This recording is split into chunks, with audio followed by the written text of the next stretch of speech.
All right. Welcome to MLG Spring Championship. This is James Offerman, and I'm here on behalf of RTSGuru.com, and I'm here with none other than... Go ahead and give us your name one more time. I apologize. My name is Cardell Kerr, and I'm the creative director for Infinite Crisis. So now, Infinite Crisis is a game that we all got a chance to play in earlier. We realized, one, that I'm very bad at playing RTS shooters, but some of our guys who got to do it, they got a chance to really dominate me and kill us. So we had a lot of fun.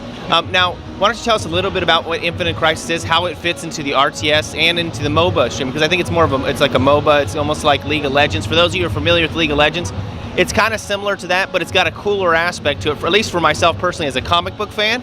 Like, this is like awesome for me. I grew up on comic books, so just the ability to play as my favorite, almost a DC comic hero, is like, it's awesome. So why don't you tell us a little bit about the game? So all around, I think when we first started off trying to build Infinite Crisis, we decided we wanted to make the very first superhero MOBA.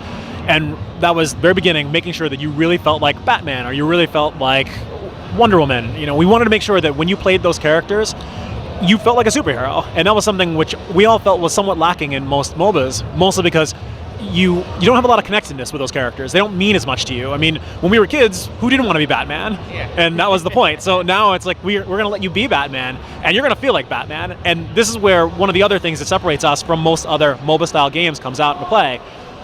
What is a superhero without property destruction? I mean, what is a superhero without the ability to lay waste to cities with the wave of their hand? I mean, anyone who watched the most recent Superman movie knows what I'm talking about, because there is still a point where in that film and in our game, you will do things that will just devastate the area around you, and it changes the map, it changes your tactics, it changes what you can do. I mean, the first time you see Doomsday pick up a car and throw it at someone, you know that you're playing something different. It's, you know, it's special. The first time you kill a person with a car, it's when you feel like, oh, I've arrived, here I am.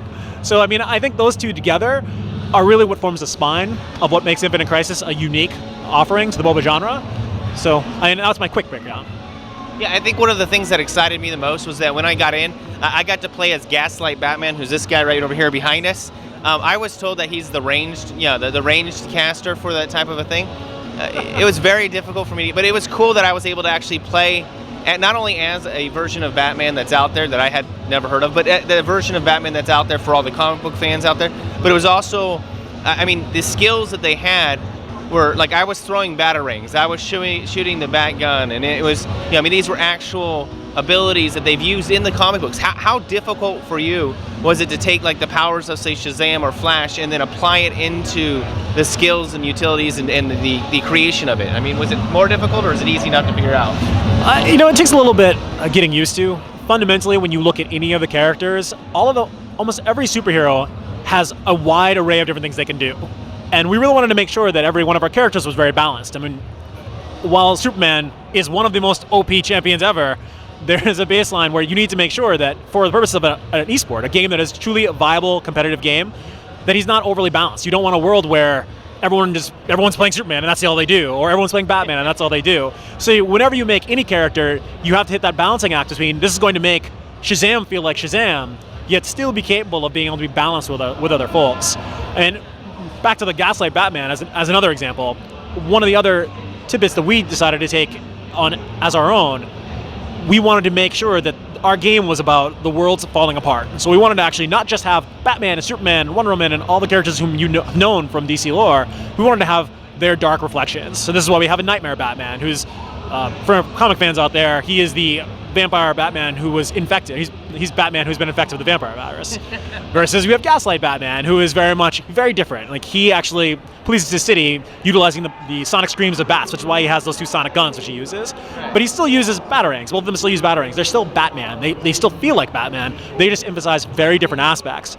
And in some ways that made it easier, because that means that for some characters who were really, really versatile, we could try to make sure that Gaslight Batman was more of a marksman-style character. He really would focus on dealing a large amount of damage, all of a sudden and from the darkness, versus regular Batman, who will be a little bit different than that.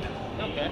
Now, one of the cool things that we had was just the creative artwork behind it all. I mean, we got to see, Batman look like Batman, Shazam look like Shazam and one of the points that we were making was like and when they come in and they do the introduction, they all do their signifying move. You have Green Lantern do the power up, and you have Shazam from a little boy turn into the big superhero that he is, and each one of them kind of does their iconic thing. I mean, how many comic books did you actually have to read to make sure that you got those iconic moments into it? I mean, did you guys have staff members that was their whole job? Read the comic book, find the cool outfit, let's get this done. We want it to look as close to as possible. Now, you guys had a lot of freedom because I heard you guys worked also with Stan Lee. I mean, is that correct? Did you get to meet Stan Lee, or you kind of held out that way? It's not so much Stan Lee, but yeah, I mean, we actually worked with Jeff Johns, we work with Jim Lee, we work with all the DC icons in terms of making sure that our game really, really hits the heart of what makes these characters resonate. I mean, the good news is that all of us are giant comic book fans. The bad news is that in order to find the perfect shot for these characters,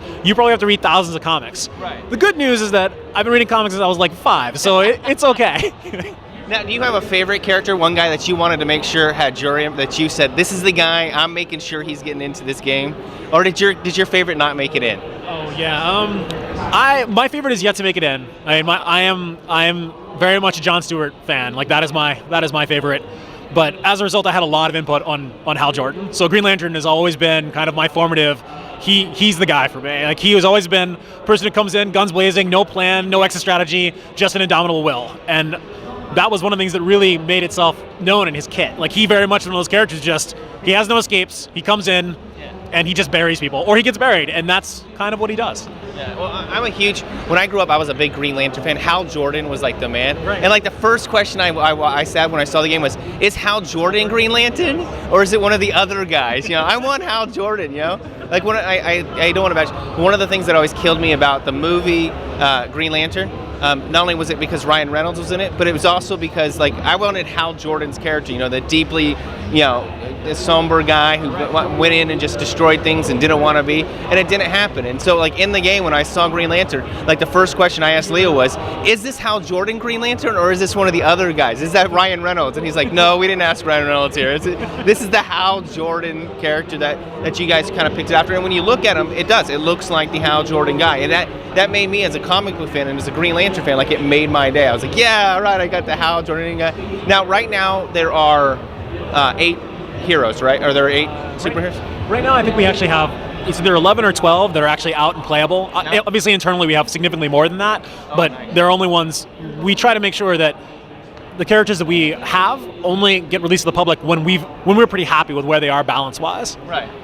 Yeah, and balance is a pretty tough thing, especially like you said when you're dealing with superheroes. I mean, one of the things that it always throws us off about the gaming industry and MOBAs, RTS, even first-person shooters and MMOs is that balance is really tough to do. I think there's some balance issues even now with the game. I think we were talking before, Shazam is overpowered. That's why one of our guys beat me senselessly with Shazam. So, and it happens. I mean, you end up with those things because you want a character to do it. But one of the cool things that while we're playing, and while you're able to watch the things that are going on, and in a little bit he's going to show you guys the thing. But one of the things that's really cool, it is like it's close. It gets closer, and I think. When we played earlier today or yesterday, we thought, this game is really cool. It's a lot of fun. You guys are in the right direction. We know it's a closed beta. Now, how do you guys? I mean, is there any information like how long? I mean, how long will it be in closed beta? Is it going to open up a little bit more over the next couple months, or? Well, we already announced our new map, Coast City, and that one we plan on actually bringing out before the end of the summer. At least for some people. I mean, we really want to make sure that we roll out all of our new gameplay aspects and features, in segments. That way, we actually have plenty of time to feature them so that everyone understands, hey, this is something new to the space. Because our new maps Coast City is something that's never been seen in the MOBA space before. I mean, our goal was always to take a superhero MOBA and really try to build a game around the things that made superheroes so awesome. And that means that Coast City is built around destruction. It's built around these interactive objects on the map that completely change how you play. So our goal there is to really take that, wrap it up, and kind of present it to our community, because we have no idea what people are going to do with it. I have no idea. I mean, internally, we've seen lots of people do all sorts of crazy things, but I've also seen other people do, kind of crazy stuff as we show it off. So it'll be good to see what kind of new meta is established there, because a lot of people have very specific tried and true ways in what they want to play.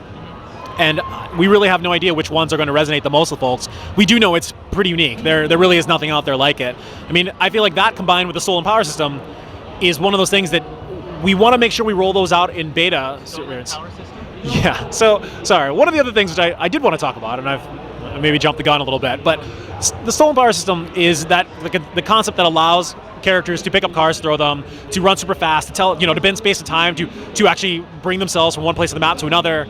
All those are effectively powers that come baked in with superheroes. So when you play Doomsday, for instance, he has like invulnerability and super strength. Right. And that's all great for him. So when you first play him, those are the powers he'll have. As you play him more and more, you'll unlock his special versions of them.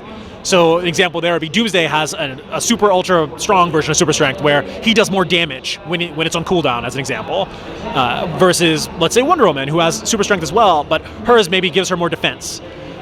That basically means that as you're playing these characters, you're going to unlock different powers, which you then can put on different characters no matter where you want them to be. Oh, wow. So this is why, for instance, you may see some people running around as the Joker carrying a car.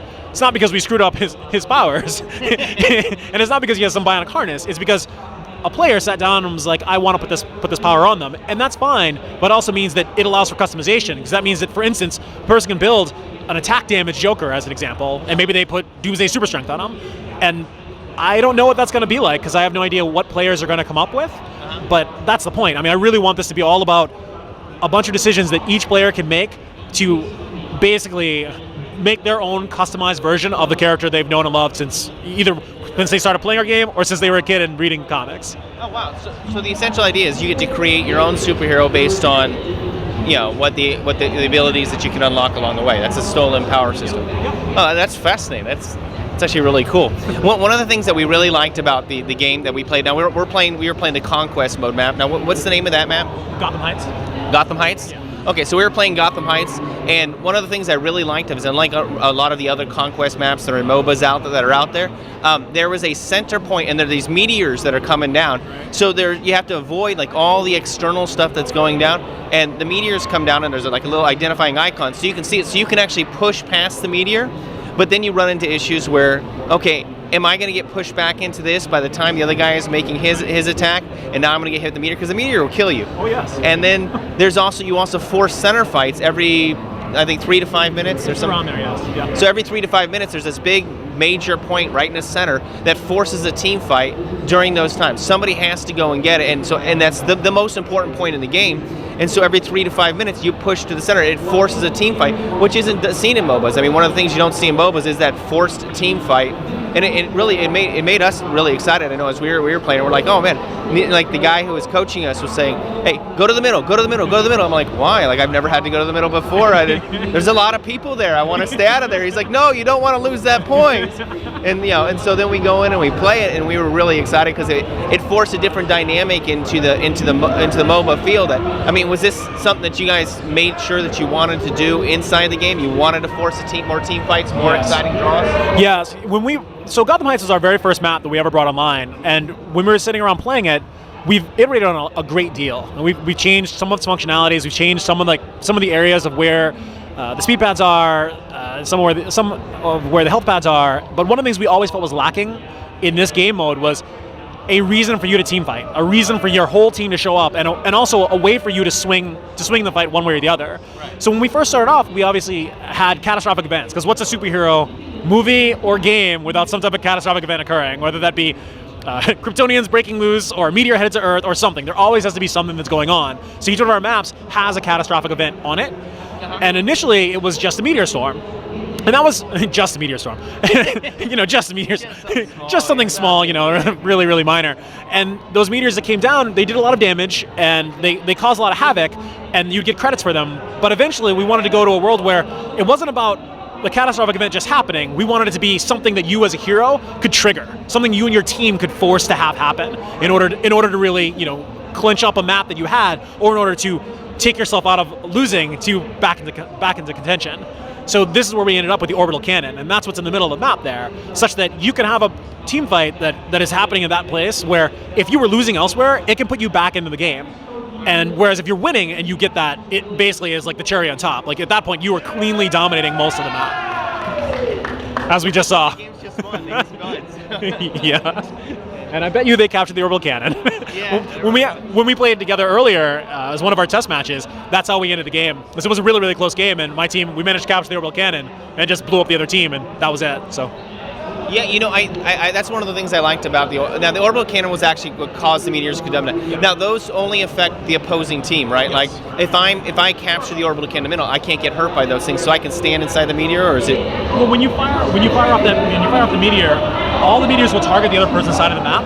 Oh, okay. But what actually happens is each time those meteors hits, they have a certain radius around them. Uh-huh. They have a kill zone and they have a damage zone. And Right. at that point, once you fire off the cannon, you're still subjected to potential damage if you're not careful. And we want to do that so that you actually have some concept of positioning. So that way you could, for instance, you can bait a person in, you can kite them. If you're Doomsday, you can carry them into this area and potentially just run out and have them die. Like those are the things that we really wanted to make sure that you as a player had the ability to feel. You basically wanted to add an extra dynamic to the whole MOBA system, where you have to worry about the environment coming on. I know that when the guys and I, when we were playing earlier, like one of the things that threw us both off was like cars were hitting us, and like I was getting thrown into cars and just getting wrecked, and it was like, ow, what in the world? There's a car. You know, like normally you hide behind them. You're like, I'm gonna hide behind this car, and suddenly the car is blowing up inside of me. And it was a very interesting thing that we had to suddenly change the way we were playing. Because okay, do I want to use this car or this environmental aspect to hurt my opponent or to benefit myself? You know, there's a trade-off in everything. I think that's one of the key things in gaming is for every plus that you get, you've got to have a negative side too. You can't have me be able to grab cars if the car can't hurt me as well. So, and that really made that made our day. I mean, we were really excited about that dynamic and everything else. And I know you guys have the new map that Crescent City? Coast City, which is Green Lanterns, right? Yes. Yes, Green Lanterns won. Yeah, when they destroyed that city, I was so sad. When we destroy it, you won't be as sad. Okay, only if I win. If I win, then I'll be excited. And one of the things that I've been watching while we're watching these guys who are coming in through and everything like that is like I keep seeing guys play and then they try and get back in line to do it again because they're like, I want to try out the new hero. So now, how many heroes are you guys planning on releasing when the game finally goes? I mean, do you have an idea as to how many you want to be there initially, or? Well, I know that I want to make sure that we have enough that you can pick and counterpick, and there's a good drafting model that allows you to play different characters of the same roles while still having a good amount of options. I mean, I think that's going to put us in around the 20s, and then 20s later, but I expect, Turbine's been doing ongoing development for a long, long time. It's what we do. So whatever we launch with, this kind of doesn't matter because we're going to keep adding more and more and more. And the good news is that DC will never, ever run out of heroes. And then even on top of that, the fact that we've decided to go the multiverse aspect of it means that even if we built all the heroes that you know, we have at least 6 other worlds we can build other versions of those characters in. Right, the multiple different guys that come out. Right. Yeah. I mean, right now, behind us, we have the Batman. And obviously you have Basic Batman, you have Gaslight Batman, and you have Nightmare Batman. And we've released other triptychs as well. So like you have Wonder Woman, and then to our side you have Atomic Wonder Woman, and to our other side you have Mecha Wonder Woman. And we've done the same thing with Green Lantern, where you have Green Lantern, you have Arcane Green Lantern, and then you'd have Atomic Green Lantern. And we'll keep doing more and more triptychs as time goes on. Now, are these skins, or are they more like just different characters? Because I know Gaslight Batman and regular Batman are 2 completely different characters. Yes. They play completely different. Is your idea to release skins, like you can get Batman and then you can get the skin for like the original Adam West's, wearing the spandex type of Batman? Because that would be cool. Because there's going to be people who are like, I want to wear Adam West Batman. Oh so. yeah, and I guarantee you, I want to wear Adam West spandex too. As I'm beating someone, like that'll be so awesome. You're running around as Batman, being like, ha, and like being, I don't know. I think it'll be great. But yeah, we're gonna do both. So bananas, Batman. exactly, you throw bananas at a batarang, that'd be awesome. Yeah, so we're gonna do both. I mean, the point is that each time we do one of the triptychs from a different world, those characters are truly different characters. I mean, you played Gaslight Batman, you saw him play. He plays differently than Nightmare Batman, as an example, and Basic Batman will play differently as well. They often occupy very different roles, though there is a little bit of overlap, as an example. So, for instance, there might be some overlap between Batman and Nightmare Batman, but they are fundamentally different characters who have different kits, different skills all the way through. And then we also offer skins for those characters as well. So, for instance, we might have an Adam West Batman skin, or we might do some crazy thing with Gaslight Batman where he still has guns, maybe make him more cowboy-like or something along those lines. Right. But we want to make sure that if you really have a favorite character, not only you do have a set of options on how you can play that character, but you also have a set of cosmetic options that you can kind of rub it in your face when you're beating someone else. Yeah, the first time Adam West Batman beats me, I'm coming for you, man. I don't want Adam West beating me, unless he's yelling "kapow" every time. Now, if that was part of the thing, that would be awesome. So, but there's just so many different things that are in DC Comics that I know that everybody who's a fan of DC Comics that's out there is just looking forward to seeing it and being a part of. And I know that our guys, they loved playing the game. They're really excited about the involvement that we're going to be able to do, and part of it we have the beta keys. We're going to take a look at the game. We're going to play it more often. We're going to really get involved in it. I think we were talking with some of your guys about doing podcast meetings, some of the guys who design specific characters, and there are different roles. For those of you who are all worried about having your role in there are support roles. And there's the tank guy. I think Shazam is a tank. I don't know what some of the other tank guys are. I'm sure the Thing, or I don't know if the Thing is DC. I may have just messed up there. But they're Poison Ivy is a support character. Zatanna is in this one, and she's support. Doomsday is a tank. I'm guessing Superman's going to be a tank character, or Melee Bruiser maybe. So are there basically going to be the 4 different divisions that we're all used to seeing? There's going to be your support, there's going to be your damage, there's going to be your bruiser and your melee bruiser, and then your tank class. I mean, is that the main goal, to stick to those 4 dynamics and kind of allow you to interchange a little bit, but not too much from those? I would say that our goal is to make sure that we have very, very clean roles that people really understand. So one of the things that has definitely changed about our game is the fact that we have all of our credits dropping on the ground as currency. So that has changed how support normally works. I mean, in most games, a support character is generally, I hate to say this, but they're kind of like a babysitter. They babysit that carry, and they try to make sure that nothing bad happens to the carry. Well, the fact is, whenever you get currency in our game, whenever a person collects credits, they split it with the person next to them. So that inherently means that the support can't just sit around not gaining experience in order to effectively buff that one character. Right. If they're in the lane, they're in the lane, and they're actually contributing. And that's good, because that means that they are actively contributing. They're not sitting around just trying to make sure no one hurts their friend. They're actually playing the game and actively getting involved in most of those combats. So, I mean, I think actually for us, that role is going to change. However, we do have other traditional roles, and specifically the one that we've been looking at a lot recently is the role of what is stereotypically the jungler. That's what other people call them. And to be fair, we've coined that phrase as well, because for us, we don't have a jungle, we have an urban jungle, because all of our stuff is in a city. So while that... there you go. But as that jungler is moving around and doing things, we're looking at how we do our interactive objects and realizing we have a lot more options and freedom of what we actually want our jungler to do. So while the roles are going to be familiar to people in our game in Infinite Crisis, those roles are not going to be the exact roles that they've been in other games, and all of that feeds into a new meta. Like, we really have no idea how our game will evolve, but I can tell you it will definitely not evolve the same way that other games in our space have. Yeah, I think the whole idea of having an interactive environment would make the jungle or assassin type of a guy like infinitely more creative. Like you could pick up a car, move into your urban jungle, and just chuck it out of there, and all of a sudden, you're actually getting hit. You do drive-by. No, that wrong saying there. But you could just run out, throw a car at somebody, and then come back in. It's a great way to recover and do amazing different things that you have with it. And I think I'm going to ask this question just for our camera guy here, because he's a big support player, loves the support class. Yeah. So loves the support class, and so one of the things that we found in other MOBAs is there is no gear for the support class. Right. Like there's nothing because they kind of work a little differently. They're not worried about AP or AD, attack damage or ability power or anything like that. Is there an idea that are you guys working maybe on making sure that there's gear designed around being a support type of a class? Yeah, so one of the things we've also really focused on for Infinite Crisis specifically is we've also taken that whole DC aspect and pushed it into our store. So we have an artifact foundry where you effectively build these known artifacts from DC lore. This is where things like the Starheart comes from, or Abinsur's Lantern, for people out there who are also Green Lantern fans like myself. Kryptonian War Armor. So all of those things are really meant to really push you in one direction or another in terms of how you want to build your character. We've also combined them with these royal seals, these seal style artifacts. So like there's an Atlantean royal seal as an example, and there's an Owen royal seal. Each of those are really meant to be much more support style variants of objects, because they are either aura style benefits that give everyone on the team some types of benefits that go with that.